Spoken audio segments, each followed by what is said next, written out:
TVN ਦੇਖਣ ਵਾਲੇ ਸਮੁੱਚੇ ਦਰਸ਼ਕਾਂ ਨੂੰ ਦਵਿੰਦਰ ਸਿੰਘ ਬੈਨੀਪਾਲ ਵੱਲੋਂ ਪਿਆਰ ਅਤੇ ਸਤਿਕਾਰ ਸਹਿਤ ਸਤਿ ਸ਼੍ਰੀ ਅਕਾਲ। ਦਾ ਬੈਨੀਪਾਲ ਸ਼ੋਅ ਵਿੱਚ ਤੁਹਾਡਾ ਸਭਨਾਂ ਦਾ ਨਿੱਘਾ ਸਵਾਗਤ। ਆਓ ਦੋਸਤੋ ਰਲ ਮਿਲ ਕੇ ਕੁਝ ਅਹਿਮ ਖਬਰਾਂ ਤੇ ਘਟਨਾਵਾਂ ਉੱਤੇ ਵਿਚਾਰ ਵਟਾਂਦਰਾ ਕਰੀਏ। ਫੇਸਬੁੱਕ, WhatsApp ਅਤੇ ਇੰਸਟਾ ਦੁਨੀਆ ਭਰ ਵਿੱਚ ਰਿਹਾ ਡਾਊਨ। ਐਡਵਿਲ ਦੀਆਂ ਕੁਝ ਖਾਸ ਗੋਲੀਆਂ ਲੇਬਲਿੰਗ ਦੀ ਗਲਤੀ ਕਾਰਨ ਕੈਨੇਡਾ ਵਿੱਚੋਂ ਕੀਤੀਆਂ ਗਈਆਂ ਰਿਕਾਲ। ਸੁਪਰੀਮ ਕੋਰਟ ਨੇ 43 ਕਿਸਾਨ ਜਥੇਬੰਦੀਆਂ ਨੂੰ ਬੰਦ ਸਰਹੱਦਾਂ ਖੋਲ੍ਹਣ ਲਈ ਨੋਟਿਸ ਕੀਤਾ ਜਾਰੀ। ਕੇਂਦਰੀ ਮੰਤਰੀ ਦਾ ਕਿਸਾਨਾਂ ਨੂੰ ਧਮਕੀ ਦੇਣ ਵਾਲਾ ਵੀਡੀਓ ਆਇਆ ਬਾਹਰ। ਸੰਯੁਕਤ ਕਿਸਾਨ ਮੋਰਚਾ ਨੇ ਰਾਸ਼ਟਰਪਤੀ ਨੂੰ ਚਿੱਠੀ ਲਿਖ ਕੇ ਕੀਤੀਆਂ ਕਈ ਮੰਗਾਂ।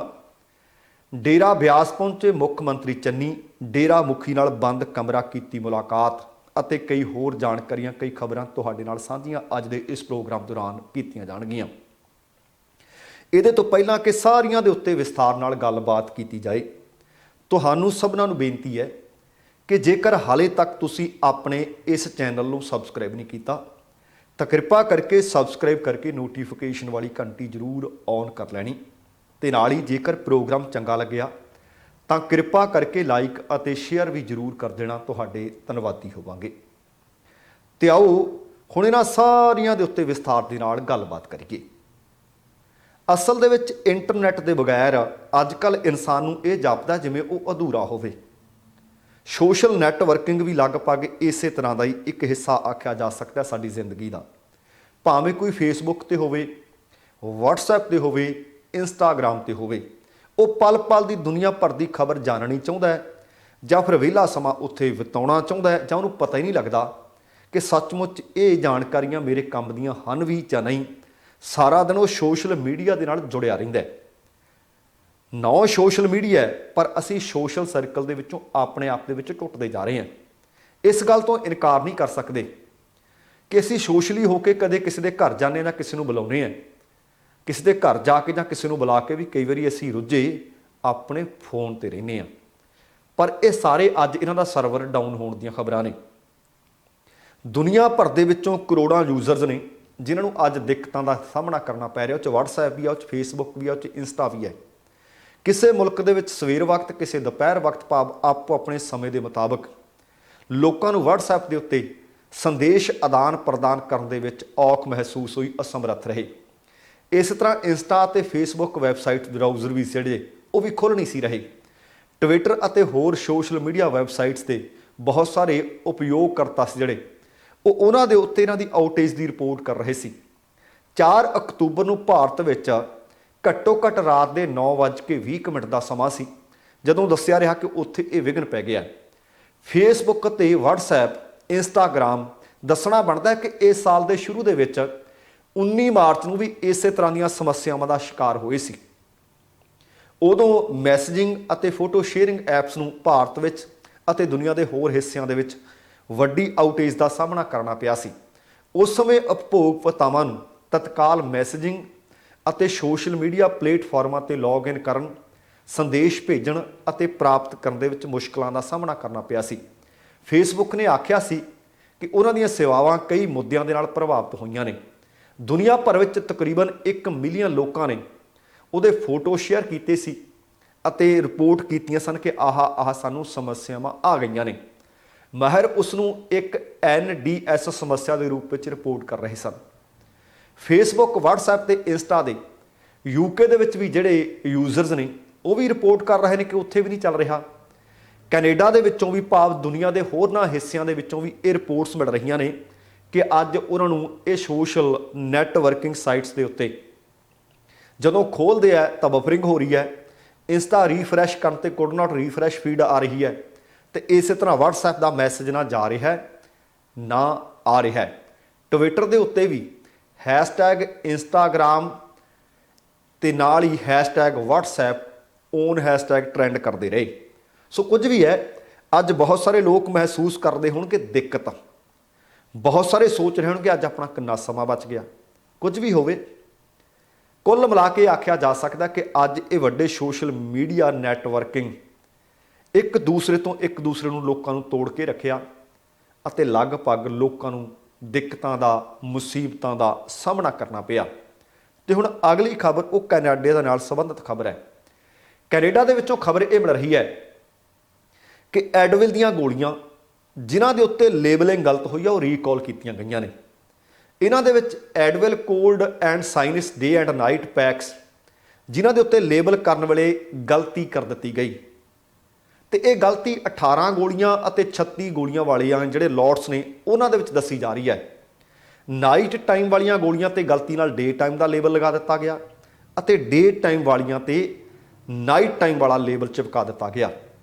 ਅਜਿਹੀ ਚਿੰਤਾ ਜ਼ਾਹਰ ਕੀਤੀ ਗਈ ਹੈ ਕਿ ਗੋਲੀ ਲੈਣ ਵਾਲੇ ਗੋਲੀਆਂ ਨੂੰ ਮਿਕਸਅਪ ਕਰ ਸਕਦੇ ਆ। ਹੈਲਥ ਕੈਨੇਡਾ ਦੇ ਮੁਤਾਬਕ ਨਾਈਟ ਟਾਈਮ ਵਾਲੀਆਂ ਗੋਲੀਆਂ ਨੂੰ ਲੈ ਕੇ ਉਹਨਾਂ ਲੋਕਾਂ ਨੂੰ ਸਮੱਸਿਆਵਾਂ ਖੜੀਆਂ ਹੋ ਸਕਦੀਆਂ ਨੇ ਜੋ ਅਲਰਟ ਰਹਿਣਾ ਚਾਹੁੰਦੇ ਨੇ, ਕੋਈ ਗੱਡੀ ਚਲਾਉਣਾ ਚਾਹੁੰਦਾ ਹੈ ਜਾਂ ਸ਼ਰਾਬ ਪੀਣ ਵੇਲੇ, ਅਤੇ ਬਜ਼ੁਰਗ ਵੀ ਕੁਝ ਇੱਕ ਸਮੱਸਿਆਵਾਂ ਦਾ ਦਿੱਕਤਾਂ ਦਾ ਸਾਹਮਣਾ ਕਰਨਾ ਪੈ ਸਕਦਾ ਹੈ। ਇਹ ਪ੍ਰੋਡਕਟ ਜਿਹੜੇ ਦੱਸਿਆ ਜਾ ਰਿਹਾ ਹੈ ਕਿ ਜੁਲਾਈ ਤੋਂ ਕੈਨੇਡਾ ਭਰ ਦੇ ਵਿੱਚ ਵੇਚੇ ਜਾ ਰਹੇ ਸੀ, ਪਰ ਹੁਣ ਇਹਨਾਂ ਨੂੰ ਰੀਕਾਲ ਕਰ ਲਿਆ ਗਿਆ ਤਾਂ ਕਿ ਉਹਨਾਂ ਦੇ ਉੱਤੇ ਸਹੀ ਲੇਬਲਿੰਗ ਹੋ ਸਕੇ। ਗਲਤੀ ਕਿਤੇ ਵੀ ਹੋ ਸਕਦੀ ਹੈ, ਪਰ ਗਲਤੀ ਛੋਟੀ ਨਹੀਂ, ਇਹ ਵੱਡੀਆਂ ਗਲਤੀਆਂ ਨੇ। ਇਹਨਾਂ ਦਾ ਖਮਿਆਜ਼ਾ ਕਈ ਵਾਰੀ ਵੱਡੇ ਪੱਧਰ ਤੇ ਇਨਸਾਨਾਂ ਨੂੰ ਭੁਗਤਣਾ ਪੈਂਦਾ ਹੈ। ਅਗਲੀ ਜਿਹੜੀ ਖਬਰ ਹੈ, ਬੀਤੇ ਕਈਆਂ ਦਿਨਾਂ ਤੋਂ ਮਹਿਸੂਸ ਕੀਤਾ ਜਾ ਰਿਹਾ ਸੀ ਕਿ ਹੋ ਸਕਦਾ ਕਿ ਆਉਣ ਵਾਲੇ ਦਿਨਾਂ ਦੇ ਵਿੱਚ ਸੁਪਰੀਮ ਕੋਰਟ ਜਿਹੜਾ ਇਸ ਵਕਤ ਕਿਸਾਨੀ ਅੰਦੋਲਨ ਚੱਲ ਰਿਹਾ ਹੈ ਉਹਦੇ ਉੱਤੇ ਕੁਝ ਸਖਤ ਤੇ ਤਲਖ ਟਿੱਪਣੀਆਂ ਕਰੇ। ਹੁਣ ਕਿਸਾਨ ਅੰਦੋਲਨ 10 ਮਹੀਨਿਆਂ ਤੋਂ ਜ਼ਿਆਦਾ ਸਮਾਂ ਹੋ ਗਿਆ ਹੈ। ਦਿੱਲੀ ਦੇ ਆਲੇ ਦੁਆਲੇ ਕਿਸਾਨ ਧਰਨੇ ਲਾਈ ਬੈਠੇ ਹੈ, ਮੋਰਚੇ ਲਾਈ ਬੈਠੇ ਹੈ ਤੇ ਆਪਣਾ ਰੋਸ ਪ੍ਰਦਰਸ਼ਨ ਸ਼ਾਂਤਮਈ ਤਰੀਕੇ ਨਾਲ ਕਰ ਰਹੇ ਹੈ। ਹੁਣ ਹੱਦਾਂ ਖੋਲੀਆਂ ਜਾਣ, ਇਸ ਮੰਗ ਤੇ ਸੁਪਰੀਮ ਕੋਰਟ ਨੇ 43 ਕਿਸਾਨ ਜਥੇਬੰਦੀਆਂ ਨੂੰ ਨੋਟਿਸ ਜਾਰੀ ਕਰ ਦਿੱਤਾ ਹੈ। ਦੱਸਣਾ ਬਣਦਾ ਕਿ ਹਰਿਆਣਾ ਸਰਕਾਰ ਨੇ ਮਾਣਯੋਗ ਅਦਾਲਤ ਕੋਲ ਪਟੀਸ਼ਨ ਦਾਇਰ ਕੀਤੀ ਸੀ। ਕਿਸਾਨ ਅੰਦੋਲਨ ਦੇ ਕਾਰਨ ਯੂਪੀ ਅਤੇ ਹਰਿਆਣਾ ਨੂੰ ਦਿੱਲੀ ਨਾਲ ਜੋੜਨ ਵਾਲੀਆਂ ਸੜਕਾਂ ਉਹਨਾਂ ਨੇ ਆਖਿਆ ਸੀ ਕਿ ਬੰਦ ਹੋਈਆਂ ਪਈਆਂ ਨੇ, ਇਹ ਖੁਲਵਾਈਆਂ ਜਾਣ। ਇਹ ਮੰਗ ਅਦਾਲਤ ਦੇ ਵਿੱਚ ਕੀਤੀ ਗਈ ਸੀ। ਹੁਣ ਇਸ ਮੰਗ ਦੇ ਉੱਤੇ ਅਦਾਲਤ ਨੇ ਸਾਰੀਆਂ ਕਿਸਾਨ ਜਥੇਬੰਦੀਆਂ ਨੂੰ ਇੱਕ ਨੋਟਿਸ ਜਾਰੀ ਕਰ ਦਿੱਤਾ ਹੈ। ਹਰਿਆਣਾ ਸਰਕਾਰ ਨੇ ਅਰਜ਼ੀ ਦਾਖਲ ਕਰਕੇ 43 ਕਿਸਾਨ ਜਥੇਬੰਦੀਆਂ ਦੇ ਅਹੁਦੇਦਾਰਾਂ ਨੂੰ ਇਸ ਮਾਮਲੇ ਦੇ ਵਿੱਚ ਧਿਰ ਬਣਾਉਣ ਦੀ ਮੰਗ ਕੀਤੀ ਸੀ। ਇੱਥੇ ਦੱਸਣਾ ਬਣਦਾ ਕਿ ਜਦੋਂ ਬੀਤੇ ਦਿਨੀ ਮਾਣਯੋਗ ਅਦਾਲਤ ਟਿੱਪਣੀਆਂ ਕਰਦੀ ਸੀ ਤਾਂ ਕਿਸਾਨ ਆਗੂ ਕਹਿੰਦੇ ਸੀ ਕਿ ਅਸੀਂ ਕੋਈ ਧਿਰ ਨਹੀਂ ਆ। ਅਦਾਲਤ ਹੁਣ ਇਸ ਮਾਮਲੇ ਦੀ 20 ਅਕਤੂਬਰ ਨੂੰ ਸੁਣਵਾਈ ਕਰੂ। ਉੱਥੇ ਹੀ ਇਸ ਤੋਂ ਪਹਿਲਾਂ ਸੁਪਰੀਮ ਕੋਰਟ ਦੇ ਵਿੱਚ ਕਿਸਾਨ ਮਹਾਪੰਚਾਇਤ ਦੀ ਪਟੀਸ਼ਨ ਤੇ ਸੁਣਵਾਈ ਦੌਰਾਨ ਮੈਂ ਦੱਸ ਦਿਆਂ, ਕਿਸਾਨ ਮਹਾਪੰਚਾਇਤ ਇਕੱਠ ਨਹੀਂ, ਇੱਕ ਇਹ ਵੀ ਨਵੀਂ ਜਥੇਬੰਦੀ ਹੈ। ਉਹਨਾਂ ਦੀ ਪਟੀਸ਼ਨ ਤੇ ਸੁਣਵਾਈ ਦੌਰਾਨ ਅਟਾਰਨੀ ਜਨਰਲ ਕੇ ਵੇਣੂਗੋਪਾਲ ਨੇ ਲਖੀਮਪੁਰ ਖੀਰੀ ਦੀ ਘਟਨਾ ਦਾ ਜ਼ਿਕਰ ਕਰਦੇ ਹੋਏ ਕਿਹਾ ਸੀ ਕਿ ਇਹ ਘਟਨਾਵਾਂ ਮੰਦਭਾਗੀਆਂ ਨੇ, ਨਹੀਂ ਹੋਣੀਆਂ ਚਾਹੀਦੀਆਂ। ਇਸ ਤੇ ਅਦਾਲਤ ਨੇ ਕਿਹਾ ਕਿ ਜਦੋਂ ਅਜਿਹੀਆਂ ਘਟਨਾਵਾਂ ਹੁੰਦੀਆਂ ਨੇ ਤਾਂ ਕੋਈ ਜ਼ਿੰਮੇਵਾਰੀ ਕਿਉਂ ਨਹੀਂ ਲੈਂਦਾ। ਭਾਵ ਕਿਸਾਨ ਆਗੂਆਂ ਨੂੰ ਆਖ ਰਹੀ ਹੈ ਸੁਪਰੀਮ ਕੋਰਟ ਕਿ ਤੁਸੀਂ ਜ਼ਿੰਮੇਵਾਰੀ ਲਓ। ਸੁਪਰੀਮ ਕੋਰਟ ਵਿਚਾਰ ਕਰੇਗਾ ਕਿ ਕੀ ਕਿਸੇ ਮਾਮਲੇ ਦੇ ਅਦਾਲਤ ਵਿੱਚ ਪੈਂਡਿੰਗ ਹੋਣ ਦੇ ਬਾਵਜੂਦ ਵਿਰੋਧ ਪ੍ਰਦਰਸ਼ਨ ਜਾਰੀ ਰੱਖਿਆ ਜਾ ਸਕਦਾ। ਹੁਣ ਤੁਸੀਂ ਦੇਖੋ ਕਿ ਮਾਮਲਾ ਕਿੱਥੇ ਆ ਕੇ ਖੜ ਗਿਆ। ਮਾਣਯੋਗ ਅਦਾਲਤ ਦਾ ਕਹਿਣਾ ਹੈ ਕਿ ਜਦੋਂ ਕਾਨੂੰਨ ਸਟੇ ਨੇ ਤਾਂ ਤੁਸੀਂ ਪ੍ਰਦਰਸ਼ਨ ਦੱਸੋ ਕਿਉਂ ਕਰ ਰਹੇ ਹੋ। ਪ੍ਰਦਰਸ਼ਨ ਮੰਨਦੇ ਆ ਕਿ ਤੁਹਾਡਾ ਅਧਿਕਾਰ ਹੈ, ਪਰ ਦੱਸਣਾ ਬਣਦਾ ਕਿ ਕਿਸਾਨ ਮਹਾਪੰਚਾਇਤ ਨਾਂ ਦੀ ਇੱਕ ਜਥੇਬੰਦੀ ਦੇ ਵੱਲੋਂ ਸੁਪਰੀਮ ਕੋਰਟ ਦੇ ਵਿੱਚ ਜੰਤਰ ਮੰਤਰ ਤੇ ਸੱਤਿਆਗ੍ਰਹਿ ਦੀ ਇਜਾਜ਼ਤ ਮੰਗ ਲਈ ਗਈ ਸੀ। ਆਹ ਹੁਣ ਮਾਮਲਾ ਉਹਦੇ ਨਾਲ ਹੀ ਅੱਗੇ ਵਧਦਾ ਜਾ ਰਿਹਾ ਹੈ। ਸੁਣਵਾਈ ਕਰਦੇ ਹੋਏ ਮਾਣਯੋਗ ਅਦਾਲਤ ਨੇ ਕਿਹਾ ਕਿ ਅਸੀਂ ਇਸ ਤੇ ਵਿਚਾਰ ਕਰਾਂਗੇ ਕਿ ਉਧਰ ਸੁਪਰੀਮ ਕੋਰਟ ਨੇ ਤਿੰਨਾਂ ਖੇਤੀ ਕਾਨੂੰਨਾਂ ਤੇ ਰੋਕ ਲਾਈ ਹੋਈ ਹੈ। ਸੁਣਵਾਈ ਅਦਾਲਤ ਕਰ ਰਹੀ ਹੈ, ਅਸੀਂ ਕਾਨੂੰਨ ਦੇ ਅਮਲਾਂ ਤੇ ਰੋਕ ਲਾਈ ਹੋਈ ਹੈ। ਕੇਂਦਰ ਸਰਕਾਰ ਨੇ ਵੀ ਕਿਹਾ ਕਿ ਉਹ ਫਿਲਹਾਲ ਉਹਨਾਂ ਨੂੰ ਲਾਗੂ ਨਹੀਂ ਕਰਨਾ ਚਾਹੁੰਦੀ। ਫਿਰ ਵਿਰੋਧ ਕਿਸ ਗੱਲ ਦਾ? ਇਹ ਸੁਪਰੀਮ ਕੋਰਟ ਦੀਆਂ ਤਲਖ ਟਿੱਪਣੀਆਂ ਨੇ। ਸੁਪਰੀਮ ਕੋਰਟ ਨੇ ਇਸੇ ਦੌਰਾਨ ਕਿਹਾ ਕਿ ਮਾਮਲਾ ਪੈਂਡਿੰਗ ਰਹਿੰਦੇ ਹੋਏ ਪਟੀਸ਼ਨਰ ਵਿਰੋਧ ਪ੍ਰਦਰਸ਼ਨ ਕਿਵੇਂ ਕਰ ਸਕਦਾ ਹੈ। ਤੁਸੀਂ ਜਲਦ ਸੁਣਵਾਈ ਦੀ ਅਪੀਲ ਕਰ ਸਕਦੇ ਹੋ ਕਿ ਹਾਂ ਛੇਤੀ ਸੁਣਵਾਈ ਕੀਤੀ ਜਾਵੇ, ਪਰ ਰੋਸ ਨਹੀਂ ਕਰ ਸਕਦੇ ਕਿਉਂਕਿ ਜਦੋਂ ਹਜੇ ਫੈਸਲਾ ਹੀ ਕੋਈ ਨਹੀਂ ਆਇਆ। ਉੱਥੇ ਹੀ ਕਿਸਾਨਾਂ ਦੇ ਵਕੀਲ ਨੇ ਫਿਰ ਆਖ ਦਿੱਤਾ ਹੈ ਕਿ ਮਾਣਯੋਗ ਅਦਾਲਤ ਜੀ, ਅਸੀਂ ਸਿਰਫ ਕਾਨੂੰਨਾਂ ਦਾ ਹੀ ਵਿਰੋਧ ਨਹੀਂ ਕਰ ਰਹੇ, ਸਾਡੀਆਂ ਮੰਗਾਂ ਹੋਰ ਵੀ ਨੇ ਤੇ ਅਗਲੀ ਗੱਲ, ਅਸੀਂ ਇਹਨਾਂ ਦੇ ਵਿੱਚ ਕੋਈ ਧਿਰ ਨਹੀਂ ਆ। ਪਰ ਹੁਣ ਹਰਿਆਣਾ ਸਰਕਾਰ ਨੇ ਆਖਿਆ ਕਿ ਕਿਸਾਨਾਂ ਨੂੰ ਧਿਰ ਬਣਾਇਆ ਜਾਵੇ। 43 ਕਿਸਾਨ ਜਥੇਬੰਦੀਆਂ ਨੂੰ ਉਸੇ ਹੀ ਗੱਲ ਦੇ ਕਾਰਨ ਨੋਟਿਸ ਜਾਰੀ ਕਰ ਦਿੱਤਾ ਗਿਆ। ਹੁਣ ਵੇਖਦੇ ਆ ਕਿ ਕੀ ਸੱਚਮੁੱਚ ਜਿਹੜਾ ਬੀਤੇ ਕਈਆਂ ਦਿਨਾਂ ਤੋਂ, ਕਈਆਂ ਹਫ਼ਤਿਆਂ ਤੋਂ ਮੈਂ ਵੀ ਤੁਹਾਡੇ ਨਾਲ ਜ਼ਿਕਰ ਕਰਦਾ ਆ ਰਿਹਾ ਕਿ ਸੁਪਰੀਮ ਕੋਰਟ ਦੀਆਂ ਤਲਖ ਟਿੱਪਣੀਆਂ ਕਿਤੇ ਕਿਸਾਨੀ ਬੱਦਲ ਵਰਤਾ ਨਹੀਂ ਜਾਣਗੇ ਕਿਸਾਨਾਂ ਦੇ ਉੱਤੇ? ਕਿਤੇ ਇਸ ਮੋਰਚੇ ਨੂੰ ਚੁਕਾਉਣ ਜਾਂ ਉਠਾਉਣ ਦੀਆਂ ਕੋਈ ਗੁੱਝੀਆਂ ਸਾਜ਼ਿਸ਼ਾਂ ਤਾਂ ਨਹੀਂ ਰਚੀਆਂ ਜਾ ਰਹੀਆਂ? ਪੀਲੀ ਭੀਤ ਵਿੱਚ ਕੀ ਹੋ ਗਿਆ, ਲਖੀਮਪੁਰ ਖੀਰੀ ਵਿੱਚ ਕੀ ਹੋ ਗਿਆ, ਬਸਤਾੜਾ ਟੋਲ ਪਲਾਜ਼ਾ ਤੇ ਕੀ ਹੋ ਗਿਆ, ਕਿ ਸਾਰੀਆਂ ਘਟਨਾਵਾਂ ਕਿਤੇ ਇੱਕ ਦੂਸਰੇ ਨਾਲ ਘੜੀਆਂ ਜੁੜਦੀਆਂ ਤਾਂ ਨਹੀਂ? ਹੁਣ ਅਗਲੀ ਖਬਰ ਹੈ ਜਿਹੜੀ, ਕੁਝ ਇੱਕ ਲੋਕ ਨੇ ਭਾਵੇਂ ਉਹ ਅੱਖਾਂ ਮੀਚ ਕੇ ਆਪਣੀ ਪਾਰਟੀ ਦੇ ਪਿੱਛੇ ਤੁਰੇ ਰਹਿੰਦੇ ਨੇ, ਪਾਰਟੀ ਦੇ ਭਗਤ ਹੁੰਦੇ ਨੇ, ਪਰ ਕੁਝ ਇੱਕ ਲੋਕ ਸਮੇਂ ਦੇ ਨਾਲ ਤਬਦੀਲੀ ਆਪਣੇ ਸੁਭਾਅ ਦੇ ਵਿੱਚ ਲਿਆਉਂਦੇ ਹੈ। ਵਰੁਣ ਗਾਂਧੀ ਇੱਕ ਇਸੇ ਤਰ੍ਹਾਂ ਦੇ ਲੀਡਰ ਨੇ, ਸੰਸਦ ਮੈਂਬਰ ਨੇ ਭਾਰਤੀ ਜਨਤਾ ਪਾਰਟੀ ਦੇ। ਲਖੀਮਪੁਰ ਖੀਰੀ ਦੇ ਵਿੱਚ ਜਿਹੜੀ ਹਿੰਸਕ ਘਟਨਾ ਵਾਪਰੀ ਹੈ ਉਹਨੂੰ ਲੈ ਕੇ ਸਿਆਸਤ ਲਗਭਗ ਕਾਫੀ ਗਰਮਾ ਗਈ ਹੈ। ਕਾਂਗਰਸ ਵੀ, ਸਮਾਜਵਾਦੀ ਪਾਰਟੀ ਵੀ, ਬਹੁਜਨ ਸਮਾਜ ਪਾਰਟੀ ਵੀ ਅਤੇ ਕਿਸਾਨ ਸੰਗਠਨ ਵੀ ਥਾਂ ਥਾਂ ਤੇ ਇਸ ਦੇ ਵਿਰੋਧ ਦੇ ਵਿੱਚ ਪ੍ਰਦਰਸ਼ਨ ਕਰ ਰਹੇ ਹੈ। ਇਸੇ ਦੌਰਾਨ ਖਬਰ ਮਿਲ ਰਹੀ ਹੈ ਕਿ ਪੀਲੀ ਭੀਤ ਤੋਂ ਭਾਰਤੀ ਜਨਤਾ ਪਾਰਟੀ ਦੇ ਸੰਸਦ ਮੈਂਬਰ ਨੇ ਵਰੁਣ ਗਾਂਧੀ, ਉਹਨਾਂ ਨੇ ਆਪਣੇ ਟਵਿੱਟਰ ਅਕਾਊਂਟ ਦੇ ਪ੍ਰੋਫਾਈਲ ਤੋਂ ਭਾਜਪਾ ਸ਼ਬਦ ਹਟਾ ਦਿੱਤਾ ਹੈ। ਇਸ ਦੇ ਨਾਲ ਹੀ ਉਹਨਾਂ ਨੇ ਯੂਪੀ ਦੇ ਮੁੱਖ ਮੰਤਰੀ ਯੋਗੀ ਆਦਿੱਤਿਆਨਾਥ ਨੂੰ ਇੱਕ ਚਿੱਠੀ ਵੀ ਲਿਖ ਦਿੱਤੀ ਹੈ, ਜਿਸ ਵਿੱਚ ਉਹਨਾਂ ਨੇ ਲਖੀਮਪੁਰ ਖੀਰੀ ਦੀ ਘਟਨਾ ਨੂੰ CBI ਤੋਂ ਜਾਂਚ ਕਰਵਾਉਣ ਦੀ ਮੰਗ ਕੀਤੀ ਹੈ। ਜਿਹੜੇ ਪੀੜਤ ਪਰਿਵਾਰ ਨੇ 1 ਕਰੋੜ ਰੁਪਏ ਮੁਆਵਜ਼ਾ ਦੇਣ ਦੀ ਮੰਗ ਕੀਤੀ ਹੈ। ਇਸ ਤੋਂ ਪਹਿਲਾਂ ਵੀ ਦੱਸਣਾ ਬਣਦਾ ਹੈ ਕਿ ਵਰੁਣ ਗਾਂਧੀ ਕਿਸਾਨਾਂ ਦੀ ਕਈ ਵਾਰੀ ਹਮਾਇਤ ਕਰ ਚੁੱਕੇ ਹੈ ਤੇ ਆਪਣੀਆਂ ਰੈਲੀਆਂ ਦੇ ਵਿੱਚ ਕਿਸਾਨਾਂ ਦੇ ਸਮਰਥਨ ਦੇ ਵਿੱਚ ਬੋਲ ਚੁੱਕੇ ਹੈ।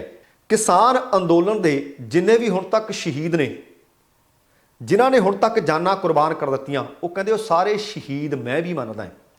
ਹਾਲਾਂਕਿ ਸੰਸਦ ਦੇ ਬੁਲਾਰੇ ਨੇ ਟਵਿੱਟਰ ਤੋਂ ਭਾਜਪਾ ਹਟਾਉਣ ਦੀ ਜਾਣਕਾਰੀ ਦੇਣ ਤੋਂ ਇਨਕਾਰ ਕਰ ਦਿੱਤਾ ਹੈ। ਤੇ ਹੁਣ ਚਿੱਠੀ ਦੇ ਵਿੱਚ ਜਿਹੜੇ ਸੰਸਦ ਮੈਂਬਰ ਨੇ ਲਿਖਿਆ ਹੈ ਕਿ ਲਖੀਮਪੁਰ ਖੀਰੀ 'ਚ ਵਿਰੋਧ ਪ੍ਰਦਰਸ਼ਨ ਕਰ ਰਹੇ ਕਿਸਾਨਾਂ ਨੂੰ ਬੇਰਹਿਮੀ ਨਾਲ ਕੁਚਲਣ ਦੀ ਦਿਲ ਕੰਬਾਊ ਘਟਨਾ ਵਾਪਰੀ ਹੈ। ਇਸ ਘਟਨਾ ਤੋਂ ਇੱਕ ਦਿਨ ਪਹਿਲਾਂ ਹੀ ਭਾਰਤ ਵਿੱਚ ਅਹਿੰਸਾ ਦੇ ਪੁਜਾਰੀ ਮਹਾਤਮਾ ਗਾਂਧੀ ਦੀ ਜਯੰਤੀ ਮਨਾਈ ਜਾ ਰਹੀ ਸੀ। ਇਸ ਤੋਂ ਅਗਲੇ ਦਿਨ ਲਖੀਮਪੁਰ ਖੀਰੀ ਦੇ ਵਿੱਚ ਜਿਸ ਘਟਨਾਕ੍ਰਮ ਦੇ ਵਿੱਚ ਅੰਨਦਾਤਾਵਾਂ ਦੀ ਹੱਤਿਆ ਕੀਤੀ ਗਈ, ਉਹ ਕਿਸੇ ਵੀ ਸੱਭਿਅਕ ਸਮਾਜ 'ਚ ਮਾਫੀਯੋਗ ਨਹੀਂ ਹੈ।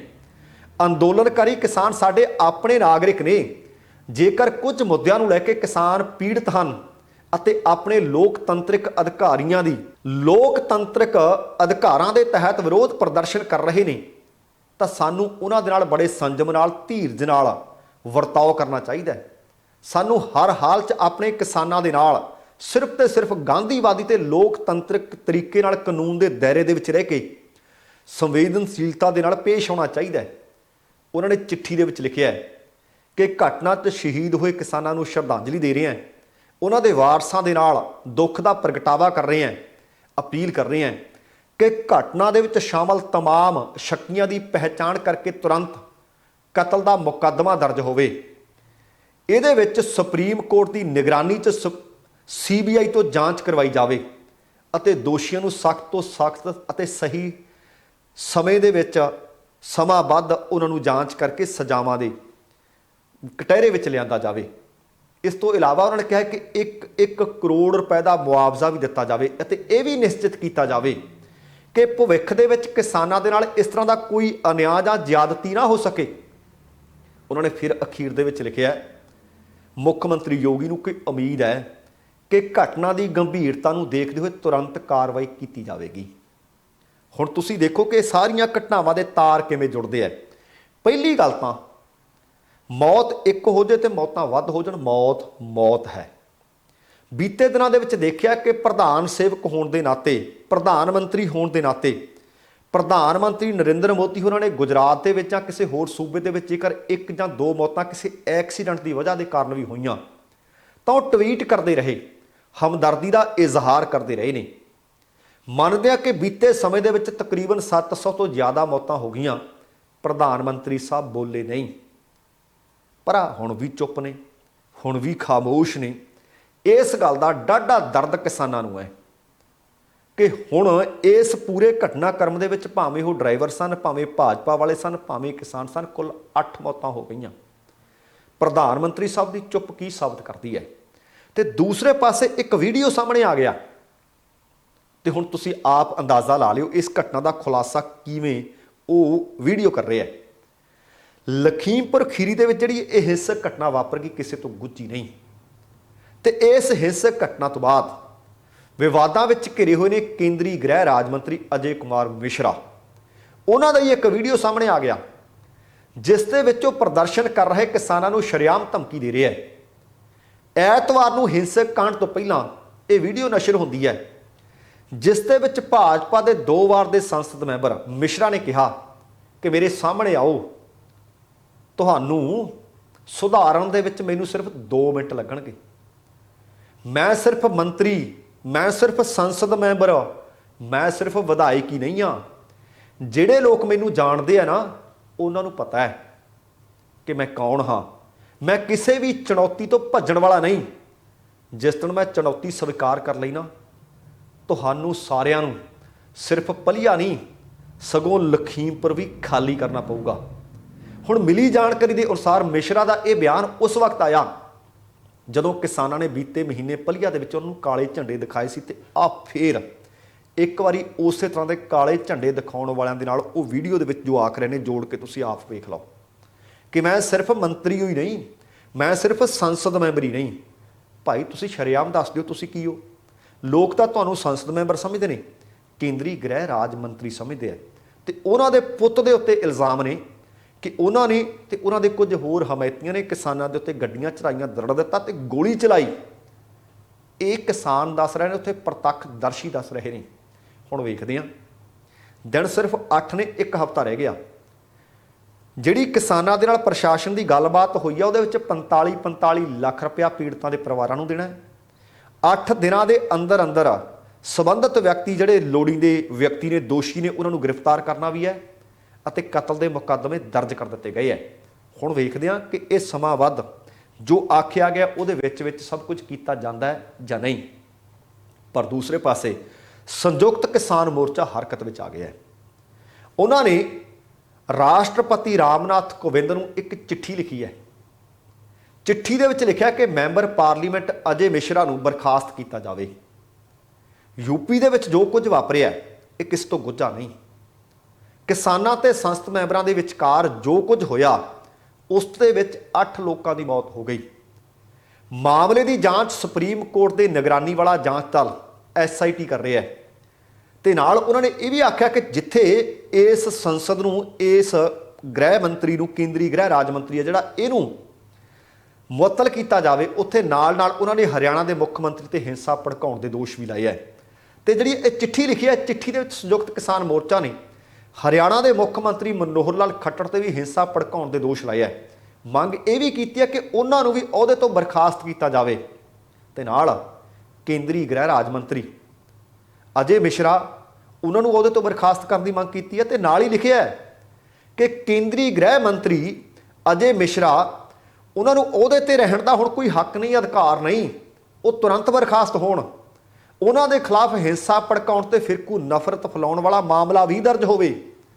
ਸੰਯੁਕਤ ਕਿਸਾਨ ਮੋਰਚਾ ਨੇ ਇਹ ਵੀ ਦੋਸ਼ ਲਾਇਆ ਹੈ ਕਿ ਕੋਈ ਸੰਜੋਗ ਨਹੀਂ ਕਿ ਉਸੇ ਦਿਨ ਹਰਿਆਣਾ ਦੇ ਮੁੱਖ ਮੰਤਰੀ ਮਨੋਹਰ ਲਾਲ ਖੱਟੜ ਜਨਤਕ ਰੂਪ ਦੇ ਨਾਲ ਆਪਣੀ ਪਾਰਟੀ ਦੇ ਵਰਕਰਾਂ ਨੂੰ ਡਾਂਗਾਂ ਚੁੱਕਣ, ਕਿਸਾਨਾਂ ਦੇ ਖਿਲਾਫ ਹਿੰਸਾ ਭੜਕਾਉਣ ਲਈ ਉਕਸਾ ਰਹੇ ਨੇ।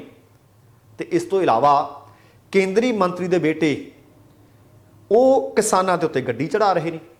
ਤੇ ਫਿਰ ਉਹ ਕਹਿੰਦੇ ਸਾਰਾ ਕੁਝ ਜੋੜ ਕੇ ਵੇਖੋ, ਇਹ ਦੋਹੇ ਵਿਅਕਤੀ ਤੁਰੰਤ ਮੁਅੱਤਲ ਹੋਣ ਅਤੇ ਇਹਨਾਂ ਤੇ ਬਣਦੇ ਮੁਕੱਦਮੇ ਦਰਜ ਕੀਤੇ ਜਾਣੇ ਚਾਹੀਦੇ ਹੈ।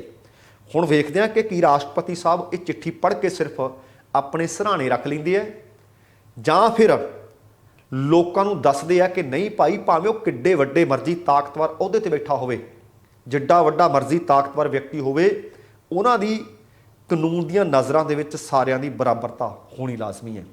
ਤੇ ਅਗਲੀ ਪੰਜਾਬ ਦੇ ਮੁੱਖ ਮੰਤਰੀ ਚਰਨਜੀਤ ਸਿੰਘ ਚੰਨੀ ਹੋਰੀ ਵੀ, ਉਹ ਵੀ ਇਸੇ ਘਟਨਾ ਨੂੰ ਆਧਾਰ ਬਣਾ ਕੇ ਗਵਰਨਰ ਨੂੰ ਮਿਲੇ ਨੇ। ਪਤਾ ਲੱਗਿਆ ਕਿ ਪੰਜਾਬ ਦੇ ਰਾਜਪਾਲ ਬਨਵਾਰੀ ਲਾਲ ਪੁਰੋਹਿਤ ਨੂੰ ਆਪਣੇ ਕੈਬਨਿਟ ਸਾਥੀਆਂ ਦੇ ਸਮੇਤ ਰਾਜ ਭਵਨ ਦੇ ਵਿੱਚ ਮਿਲੇ। ਕੁਝ ਮਹੱਤਵਪੂਰਨ ਕਿਸਾਨੀ ਮੁੱਦਿਆਂ ਤੇ ਉਹਨਾਂ ਨੇ ਚਰਚਾ ਕੀਤੀ ਅਤੇ ਪ੍ਰਧਾਨ ਮੰਤਰੀ ਨਰਿੰਦਰ ਮੋਦੀ ਨੂੰ ਆ ਚਿੱਠੀ ਭੇਜਣ ਦੀ ਇੱਕ ਅਪੀਲ ਕੀਤੀ ਕਿ ਅਸੀਂ ਤੁਹਾਡੇ ਜ਼ਰੀਏ ਚਾਹੁੰਦੇ ਹਾਂ ਕਿ ਉਹਨਾਂ ਤੱਕ ਚਿੱਠੀ ਪਹੁੰਚਾ ਦਿਓ। ਉਹਨਾਂ ਨੇ ਲਖੀਮਪੁਰ ਖੇਰੀ ਦੇ ਵਿੱਚ ਜਿਹੜੀ ਇਹ ਘਟਨਾ ਵਾਪਰੀ ਹੈ, ਹਿੰਸਾ ਦੇ ਪੀੜਤ ਪਰਿਵਾਰਾਂ ਨੂੰ ਨਿਆਂ ਯਕੀਨੀ ਬਣਾਉਣ ਲਈ ਸਖਤ ਕਦਮ ਚੁੱਕਣ ਦੀ ਅਪੀਲ ਕੀਤੀ ਹੈ। ਉਹਨਾਂ ਨੇ ਮੰਗ ਪੱਤਰ ਦੇ ਵਿੱਚ 3 ਖੇਤੀ ਕਾਨੂੰਨਾਂ ਨੂੰ ਤੁਰੰਤ ਸਮੀਖਿਆ ਕਰਕੇ ਰੱਦ ਕਰਨ ਦੀ ਲੋੜ ਨੂੰ ਮੁੜ ਦੁਹਰਾਇਆ। ਨਾਲ ਕਿਹਾ ਕਿ ਕਿਸਾਨਾਂ ਦੇ ਵਿੱਚ ਨਾਰਾਜ਼ਗੀ, ਉਹ ਨਾਰਾਜ਼ਗੀ ਦੂਰ ਕੀਤੀ ਜਾਵੇ। ਉਹਨਾਂ ਨੇ ਇਹ ਮੰਗ ਵੀ ਵਿੱਚ ਲਿਖੀ ਹੈ। ਉਹਨਾਂ ਜ਼ਿਕਰ ਕੀਤਾ ਕਿ ਪ੍ਰਧਾਨ ਮੰਤਰੀ ਨੋਟਿਸ ਲੈਣ, ਇਹ ਦੱਸਣ ਕਿ ਜਿਹੜੇ ਲੋਕ ਲਖੀਮਪੁਰ ਖੇਰੀ ਦੇ ਵਿੱਚ ਹਿੰਸਾ ਦਾ ਸ਼ਿਕਾਰ ਹੋ ਗਏ ਉਹਦੇ ਬਾਬਤ ਉਹ ਕੀ ਕਰ ਰਹੇ ਨੇ। ਸਾਨੂੰ ਤਾਂ ਹਿਲਾ ਕੇ ਰੱਖ ਦਿੱਤਾ ਇਸ ਘਟਨਾ ਨੇ। ਇਹਦੇ ਤੋਂ ਇਲਾਵਾ ਇਹ ਸਭ ਤੋਂ ਜ਼ਿਆਦਾ ਦੁਖਦਾਈ ਹੈ ਕਿ ਸਾਡੇ ਅੰਨਦਾਤਾ ਭਾਵ ਕਿਸਾਨ ਜਿਹੜੇ ਖੇਤੀਬਾੜੀ ਕਾਨੂੰਨਾਂ ਦਾ ਸ਼ਾਂਤਮਈ ਤਰੀਕੇ ਨਾਲ ਵਿਰੋਧ ਕਰ ਰਹੇ ਸੀ, ਉਹਨਾਂ ਨੂੰ ਆਪਣੀਆਂ ਜਾਨਾਂ ਸ਼ਾਂਤਮਈ ਪ੍ਰਦਰਸ਼ਨ ਕਰਦਿਆਂ ਨੂੰ ਗਵਾਉਣੀਆਂ ਪਈਆਂ ਹੋਣ। ਇਹਦੇ ਤੋਂ ਮੰਦਭਾਗਾ ਕੀ ਹੈ। ਉਹਨਾਂ ਨੇ ਆਖਿਆ ਕਿ ਪ੍ਰਧਾਨ ਮੰਤਰੀ ਦੀ ਨਿੱਜੀ ਦਖਲ ਅੰਦਾਜ਼ੀ ਹੋਵੇ, ਅਸੀਂ ਮੰਗ ਕਰਦੇ ਹਾਂ। ਉਹਨਾਂ ਨੇ ਕਿਹਾ ਕਿ ਵਹਿਸ਼ੀਕਾਰਾ ਦੇ ਪਿੱਛੇ ਅਸਲ ਦੋਸ਼ੀਆਂ ਦੇ ਜਿਹੜੇ ਵੀ ਚਿਹਰੇ ਨੇ ਉਹ ਬੇਨਕਾਬ ਹੋਣ, ਭਾਵੇਂ ਉਹ ਪ੍ਰਭਾਵਸ਼ਾਲੀ ਹੋਣ ਜਾਂ ਕਿਸੇ ਵੱਡੇ ਵਿਅਕਤੀਆਂ ਦੇ ਪਰਿਵਾਰਕ ਮੈਂਬਰ ਹੋਣ ਜਾਂ ਉਹਨਾਂ ਦੇ ਨਾਲ ਉਹ ਜੁੜੇ ਹੋਏ ਲੋਕ ਹੋਣ। ਉਹਨਾਂ ਪ੍ਰਧਾਨ ਮੰਤਰੀ ਨੂੰ ਬੇਨਤੀ ਕੀਤੀ ਹੈ ਕਿ ਇਸ ਮੰਦਭਾਗੀ ਘਟਨਾ ਦੇ ਵਿੱਚ ਆਪਣੀ ਜਾਨ ਗਵਾ ਚੁੱਕੇ ਬੇਕਸੂਰ ਕਿਸਾਨਾਂ ਨੂੰ ਜਲਦ ਨਿਆਂ ਦਿਵਾਇਆ ਜਾਵੇ। ਤੇ ਮੈਮੋਰੈਂਡਮ ਦੇ ਵਿੱਚ ਅੱਗੇ ਲਿਖਿਆ ਹੈ ਕਿ ਇਸ ਤੋਂ ਇਲਾਵਾ ਆਮ ਲੋਕ ਅਤੇ ਕਿਸਾਨ ਮੌਜੂਦਾ ਪ੍ਰਣਾਲੀ ਤੋਂ ਬੇਗਾਨਗੀ ਮਹਿਸੂਸ ਕਰ ਰਹੇ ਨੇ। ਜਮਹੂਰੀ ਕਦਰਾਂ ਕੀਮਤਾਂ ਨੈਤਿਕਤਾ ਦੇ ਕਾਰਨ ਹੌਲੀ ਹੌਲੀ ਉਹ ਪਤਨ ਵੱਲ ਨੂੰ ਵਧ ਰਹੀਆਂ ਨੇ। ਉਹਨਾਂ ਨੇ ਲਿਖਿਆ, ਸ਼੍ਰੀਮਾਨ ਜੀ, ਹੁਣ ਸਮਾਂ ਆ ਗਿਆ ਕਿ ਲੋਕਤੰਤਰੀ ਪ੍ਰਣਾਲੀ ਦੇ ਵਿੱਚ ਲੋਕਾਂ ਦਾ ਭਰੋਸਾ ਅਤੇ ਵਿਸ਼ਵਾਸ ਬਹਾਲ ਕੀਤਾ ਜਾਵੇ ਤਾਂ ਜੋ ਉਹ ਉਹਨਾਂ ਦੇ ਪ੍ਰਗਟਾਵੇ ਦੇ ਬੁਨਿਆਦੀ ਅਧਿਕਾਰਾਂ ਦੀ ਵਰਤੋਂ ਕਰਨ ਦੀ ਆਗਿਆ ਦੇ ਕੇ ਆਪਣੀਆਂ ਭਾਵਨਾਵਾਂ ਅਤੇ ਭਾਵਨਾਵਾਂ ਨੂੰ ਸੁਤੰਤਰ ਰੂਪ ਦੇ ਵਿੱਚ ਪ੍ਰਗਟ ਕਰ ਸਕਣ। ਹੁਣ ਤੱਕ ਉਹ ਨਿਡਰ ਹੋ ਕੇ ਆਪਣੀਆਂ ਸ਼ਿਕਾਇਤਾਂ ਦਾ ਨਿਪਟਾਰਾ ਕਰਨ ਲਈ ਘੁੱਟਣ ਮਹਿਸੂਸ ਕਰ ਰਹੇ ਨੇ ਪ੍ਰਧਾਨ ਮੰਤਰੀ ਜੀ। ਇਹ ਉਹਨਾਂ ਨੇ ਚਿੱਠੀ ਦੇ ਵਿੱਚ ਲਿਖਿਆ, ਮੈਮੋਰੈਂਡਮ ਦੇ ਵਿੱਚ ਲਿਖਿਆ। ਉਹਨਾਂ ਇਹ ਵੀ ਦੱਸਿਆ ਕਿ ਕੇਂਦਰ ਦੇ ਵੱਲੋਂ ਜਿਹੜੇ ਤਿੰਨੇ ਖੇਤੀ ਕਾਨੂੰਨ ਬਣਾਏ ਗਏ ਨੇ, ਇਹਨਾਂ ਦੇ ਬਾਬਤ ਕਿਸਾਨਾਂ ਦੇ ਵਿੱਚ ਵਿਆਪਕ ਪੱਧਰ ਤੇ ਰੋਸ ਹੈ, ਜਿਸ ਦਾ ਨਤੀਜਾ ਇਹ ਹੈ ਕਿ ਦਿੱਲੀ ਦੇ ਆਲੇ ਦੁਆਲੇ ਵੱਖੋ-ਵੱਖ ਕਿਸਾਨ ਜਥੇਬੰਦੀਆਂ 10 ਮਹੀਨਿਆਂ ਤੋਂ ਜ਼ਿਆਦਾ ਸਮੇਂ ਤੋਂ ਮੁਸ਼ਕਲ ਹਾਲਾਤਾਂ ਦੇ ਵਿੱਚ ਬੈਠੀਆਂ ਨੇ। ਕੋਵਿਡ-19 ਮਹਾਮਾਰੀ ਤੋਂ ਵੱਡੀ ਆਫਤ ਕਿਹੜੀ ਆਈ ਹੋਣੀ ਹੈ। ਖਰਾਬ ਮੌਸਮ ਉਹਨਾਂ ਨੇ ਝੱਲੇ ਹੈ। ਅੰਦੋਲਨ ਕਰਨ ਵਾਲੇ ਉੱਥੇ ਹੀ ਬੈਠੇ ਰਹੇ ਨੇ ਕਿਉਂਕਿ ਉਹਨਾਂ ਨੂੰ ਪਤਾ ਕਿ ਸਾਡੀ ਹੋਂਦ ਖਤਮ ਹੋ ਜਾਏਗੀ। ਉਹ ਕਹਿੰਦੇ ਬਹੁਤ ਸਾਰੇ ਕਿਸਾਨਾਂ ਨੇ ਹੁਣ ਤੱਕ ਆਪਣੀਆਂ ਜਾਨਾਂ ਗਵਾ ਲਈਆਂ। ਰੋਜ਼ੀ ਰੋਟੀ ਦਾ ਖਤਰਾ ਉਹਨਾਂ ਨੂੰ ਸਾਹਮਣੇ ਨਜ਼ਰ ਆ ਰਿਹਾ ਹੈ। ਉਹਨਾਂ ਨੂੰ ਆਪਣੀਆਂ ਪੀੜ੍ਹੀਆਂ ਦਾ ਭਵਿੱਖ ਖਤਰਾ ਆ ਰਿਹਾ ਹੈ। ਉਹ ਨਜ਼ਰ ਆ ਰਿਹਾ ਕਿ ਜਾਂ ਨਸਲ ਨਹੀਂ ਜਾਂ ਫਸਲ ਨਹੀਂ, ਭਾਵ ਭਵਿੱਖ ਦਾਅ 'ਤੇ ਲੱਗਿਆ ਹੋਇਆ। ਉਹਨਾਂ ਇਸ਼ਾਰਾ ਕਰਦਿਆਂ ਕਿਹਾ ਕਿ ਵਿਅੰਗਾਤਮਕ ਹੈ ਕਿ ਜਿਨ੍ਹਾਂ ਕਿਸਾਨਾਂ ਨੇ ਸਾਡੇ ਮੁਲਕ ਨੂੰ ਅਨਾਜ ਉਤਪਾਦਨ ਦੇ ਵਿੱਚ ਆਤਮ ਨਿਰਭਰ ਬਣਾਇਆ, ਉਹ ਆਪਣੇ ਅਧਿਕਾਰਾਂ ਦੀ ਰਾਖੀ ਲਈ ਲੜਨ ਲਈ ਮਜਬੂਰ ਹੋਏ ਨੇ। ਖਾਸ ਤੌਰ ਤੇ ਇਸ ਅੰਦੋਲਨ ਨੇ ਸਾਡੀ ਅਰਥ ਵਿਵਸਥਾ ਤੇ ਮਾੜਾ ਪ੍ਰਭਾਵ ਪਾਇਆ। ਇਸ ਲਈ ਸਾਰੇ ਹਿੱਸੇਦਾਰਾਂ ਨੂੰ ਵਿਸ਼ਵਾਸ ਵਿੱਚ ਲੈ ਕੇ ਇਸ ਮੁੱਦੇ ਦਾ ਕੋਈ ਚੰਗਾ ਯੋਗ ਹੱਲ ਲੱਭਿਆ ਜਾਵੇ। ਇਹ ਦੱਸਣ ਦੀ ਕਹਿੰਦੇ ਜ਼ਰੂਰਤ ਨਹੀਂ ਕਿ ਇਸ ਚੱਲ ਰਹੇ ਅੰਦੋਲਨ ਕਾਰਨ ਆਮ ਜਨਤਾ ਵੀ ਬੁਰੀ ਤਰ੍ਹਾਂ ਪ੍ਰਭਾਵਿਤ ਹੋਈ ਹੈ ਅਤੇ ਜ਼ਿਆਦਾ ਸਮਾਂ ਉਹਨਾਂ ਨੂੰ ਅਸੁਵਿਧਾਵਾਂ ਦਾ ਸਾਹਮਣਾ ਕਰਨਾ ਪੈਂਦਾ ਹੈ। ਤੇ ਨਾਲ ਉਹਨਾਂ ਨੇ ਆਖਿਆ ਕਿ ਇਹਨਾਂ ਮਸਲਿਆਂ ਦਾ ਹੱਲ ਕਰੂ ਕੌਣ। ਜਿਨ੍ਹਾਂ ਤੋਂ ਮੰਗ ਕਰ ਰਹੇ ਨੇ ਉਹ ਚੁੱਪ ਵੱਟ ਕੇ ਬੈਠੇ ਹੈ। ਸੋ ਆਓ ਇਸ ਸਮੇਂ ਦੇ ਵਿੱਚ ਵਿਚਾਰੀਏ ਅਤੇ ਕਿਸਾਨੀ ਮੁੱਦੇ ਦਾ ਹੱਲ ਕਰੀਏ। ਜਦੋਂ ਉਹ ਇਹ ਸਾਰੀਆਂ ਮੰਗਾਂ ਨੂੰ ਗਵਰਨਰ ਸਾਹਿਬ ਨਾਲ ਸਾਂਝੀਆਂ ਕਰ ਰਹੇ ਸੀ ਤੇ ਉਸ ਵਕਤ ਉਹਨਾਂ ਦੇ ਕੈਬਨਿਟ ਮੰਤਰੀ ਵੀ ਉਹਨਾਂ ਦੇ ਨਾਲ ਹਾਜ਼ਰ ਸੀ। ਤੇ ਨਾਲ ਇਹ ਵੀ ਪਤਾ ਲੱਗਿਆ ਕਿ ਉਹ ਮੁਲਾਕਾਤਾਂ ਹੁਣ ਕਾਫੀ ਵੱਡੇ ਪੱਧਰ ਤੇ ਕਰ ਰਹੇ ਨੇ। ਪੰਜਾਬ ਵਿਧਾਨ ਸਭਾ ਦੀਆਂ ਚੋਣਾਂ ਤੁਹਾਨੂੰ ਪਤਾ ਕਿ ਨੇੜੇ ਨੇ। ਜੋੜ ਘਟਾ ਸਿਆਸਤ ਇਹਨਾਂ ਦਿਨਾਂ ਦੇ ਵਿੱਚ ਸ਼ੁਰੂ ਹੋਏ ਨੇ। ਪੰਜਾਬ ਦੀ ਸਿਆਸਤ ਲਗਾਤਾਰ ਗਰਮਾਉਂਦੀ ਜਾ ਰਹੀ ਹੈ। ਇਹ ਚੁਣਾਵੀ ਮਾਹੌਲ ਦੇ ਵਿਚਕਾਰ ਹੀ ਖਬਰ ਮਿਲ ਰਹੀ ਹੈ ਕਿ ਪੰਜਾਬ ਦੇ ਮੁੱਖ ਮੰਤਰੀ ਚਰਨਜੀਤ ਸਿੰਘ ਚੰਨੀ ਸਵੇਰੇ ਤਕਰੀਬਨ 11:30 ਵਜੇ ਰਾਧਾ ਸੁਆਮੀ ਡੇਰਾ ਬਿਆਸ ਪਹੁੰਚਦੇ ਆ ਤੇ ਨਾਲ ਉਹਨਾਂ ਦੇ ਕਈ ਕੈਬਨਿਟ ਮੰਤਰੀ ਅਤੇ ਵਿਧਾਇਕ ਵੀ ਸ਼ਾਮਲ ਸੀ। ਮੁੱਖ ਮੰਤਰੀ ਨੇ ਡੇਰਾ ਬਿਆਸ ਦੇ ਮੁਖੀ ਗੁਰਿੰਦਰ ਸਿੰਘ ਢਿੱਲੋਂ ਨਾਲ ਬੰਦ ਕਮਰਾ ਮੁਲਾਕਾਤ ਵੀ ਕੀਤੀ ਹੈ। ਇਸ ਮੁਲਾਕਾਤ ਵਿੱਚ ਕੀ ਗੱਲਬਾਤ ਹੋਈ ਹੈ ਇਸ ਦੇ ਬਾਰੇ ਕਨਸੋ ਤਾਂ ਕੋਈ ਨਹੀਂ ਮਿਲੀ, ਗੱਲਬਾਤ ਤਾਂ ਉਹਨਾਂ ਨੇ ਕੋਈ ਨਹੀਂ ਦੱਸੀ। ਪਰ ਆਪਣੇ ਪੱਧਰ ਤੇ ਇਸ ਮੁਲਾਕਾਤ ਨੂੰ ਪੰਜਾਬ ਵਿਧਾਨ ਸਭਾ ਦੀਆਂ ਚੋਣਾਂ ਨਾਲ ਜੋੜ ਕੇ ਦੇਖਿਆ ਜਾ ਸਕਦਾ ਹੈ। ਇਸ ਮੁਲਾਕਾਤ ਦੇ ਵਕਤ ਮੁੱਖ ਮੰਤਰੀ ਦੇ ਨਾਲ ਡਿਪਟੀ ਮੁੱਖ ਮੰਤਰੀ ਓਪੀ ਸੋਨੀ, ਵਿੱਤ ਮੰਤਰੀ ਮਨਪ੍ਰੀਤ ਸਿੰਘ ਬਾਦਲ ਅਤੇ ਕੋਈ ਹੋਰ ਵਿਧਾਇਕ ਵੀ ਮੌਜੂਦ ਸਨ। ਦੱਸਣਾ ਬਣਦਾ ਹੈ ਕਿ ਰਾਧਾ ਸੁਆਮੀ ਡੇਰਾ ਬਿਆਸ ਦੀ ਕਾਫੀ ਮਾਨਤਾ ਹੈ। ਕਾਫੀ ਵੱਡੀ ਗਿਣਤੀ ਵਿੱਚ ਸ਼ਰਧਾਲੂ ਉਹਨਾਂ ਦੇ ਨਾਲ ਜੁੜੇ ਹੋਏ ਨੇ। ਇਸ ਗੱਲ ਤੋਂ ਇਨਕਾਰ ਨਹੀਂ ਕੀਤਾ ਜਾ ਸਕਦਾ ਕਿ ਪੰਜਾਬ ਦੀ ਰਾਜਨੀਤੀ ਦੇ ਵਿੱਚ ਡੇਰੇ ਕਾਫੀ ਵੱਡੀ ਭੂਮਿਕਾ ਅਦਾ ਕਰਦੇ ਆ। ਪਰ ਇਹਨਾਂ ਡੇਰਿਆਂ ਨੇ ਕਈ ਵਾਰੀ ਪੰਜਾਬ ਦੀ ਏਕਤਾ ਨੂੰ, ਅਖੰਡਤਾ ਨੂੰ ਅੱਗਾਂ ਵੀ ਲਾਈਆਂ ਨੇ। ਤੁਹਾਨੂੰ ਯਾਦ ਹੋਣਾ ਹੈ ਕਿ ਬੇਅਦਬੀਆਂ ਦੇ ਦੋਸ਼ ਡੇਰਾ ਸਿਰਸਾ ਤੇ ਲੱਗਦੇ ਆ। ਲੋਕ ਇਨਸਾਫ ਦੀ ਉਡੀਕ ਵਿੱਚ ਨੇ, ਪਰ ਡੇਰਾ ਬਿਆਸ ਕਦੇ ਗਰਮ ਸਿਆਸਤ ਵਿੱਚ ਸਿੱਧੇ ਤੌਰ ਤੇ ਭੂਮਿਕਾ ਅਦਾ ਨਹੀਂ ਕਰਦਾ। ਪਰ ਸਮੇਂ-ਸਮੇਂ ਤੇ ਉਹ ਭਾਵੇਂ ਕੋਈ ਵੀ ਸਿਆਸੀ ਧਿਰ ਹੋਵੇ, ਡੇਰਾ ਬਿਆਸ ਦੇ ਮੁਖੀ ਕੋਲ ਹਾਜ਼ਰੀ ਭਰਦੀ ਹੈ। ਸ਼ਾਇਦ ਅੰਦਰ ਖਾਤੇ ਉਹਨਾਂ ਤੋਂ ਸਮਰਥਨ ਜਾਂ ਆਸ਼ੀਰਵਾਦ ਲੈਣ ਦੀਆਂ ਕੋਸ਼ਿਸ਼ਾਂ ਕਰਦੀ ਹੈ। ਸੋ ਦੋਸਤੋ, ਇਹ ਸੀ ਕੁੱਲ ਮਿਲਾ ਕੇ ਆਪਣਾ ਅੱਜ ਦਾ ਪ੍ਰੋਗਰਾਮ। ਉਮੀਦ ਹੈ ਕਿ ਤੁਹਾਨੂੰ ਚੰਗਾ ਲੱਗਿਆ ਹੋਣਾ ਹੈ। ਜੇਕਰ ਪ੍ਰੋਗਰਾਮ ਸੱਚਮੁੱਚ ਚੰਗਾ ਲੱਗਿਆ ਤਾਂ ਕਿਰਪਾ ਕਰਕੇ ਲਾਈਕ ਅਤੇ ਸ਼ੇਅਰ ਜ਼ਰੂਰ ਕਰ ਦੇਣਾ। ਤੇ ਜੇਕਰ ਹਾਲੇ ਤੱਕ ਤੁਸੀਂ ਆਪਣੇ ਇਸ ਚੈਨਲ ਨੂੰ ਸਬਸਕ੍ਰਾਈਬ ਨਹੀਂ ਕੀਤਾ ਤਾਂ ਕਿਰਪਾ ਕਰਕੇ ਸਬਸਕ੍ਰਾਈਬ ਕਰਕੇ ਨੋਟੀਫਿਕੇਸ਼ਨ ਵਾਲੀ ਘੰਟੀ ਜ਼ਰੂਰ ਔਨ ਕਰ ਲੈਣੀ। ਤੁਹਾਡੇ ਦਿਲੋਂ ਧੰਨਵਾਦੀ ਹੋਵਾਂਗੇ। ਜਾਣ ਤੋਂ ਪਹਿਲਾਂ ਕਹਾਂਗਾ, ਜ਼ਿੰਦਗੀ ਜਿੰਦਾਦਲੀ ਦਾ ਨਾਮ ਹੈ। ਦਵਿੰਦਰ ਸਿੰਘ ਬੈਨੀਪਾਲ ਨੂੰ ਆਗਿਆ ਦਿਓ। ਸਤਿ ਸ਼੍ਰੀ ਅਕਾਲ ਤੇ ਰੱਬ ਰਾਖਾ।